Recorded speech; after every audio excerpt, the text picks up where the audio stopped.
আলিফ লাম রা।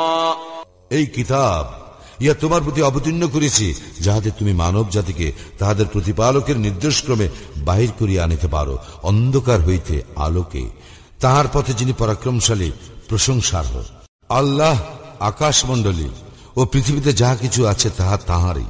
কঠিন শাস্তির দুর্ভোগ কাফিরদের জন্য, যারা দুনিয়ার জীবনকে আখিরাতের চেয়ে ভালোবাসে, মানুষকে নিবৃত্ত করে আল্লাহর পথ হইতে এবং আল্লাহর পথ বক্র করিতে চায়, উহারাই তো ঘোর বিভ্রান্তিতে রইয়াছে।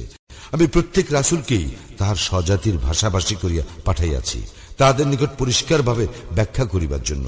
আল্লাহ যাহাকে ইচ্ছা বিভ্রান্ত করেন এবং যাহাকে ইচ্ছা সৎপথে পরিচালিত করেন, এবং তিনি পরাক্রমশালী প্রজ্ঞাময়। মূসাকে আমি তো আমার নিদর্শন সহ প্রেরণ করিয়াছিলাম এবং বলিয়াছিলাম, তোমার সম্প্রদায়কে অন্ধকার হইতে আলোতে আনয়ন করো এবং উহাদেরকে আল্লাহর দিবসগুলির দ্বারা উপদেশ দাও।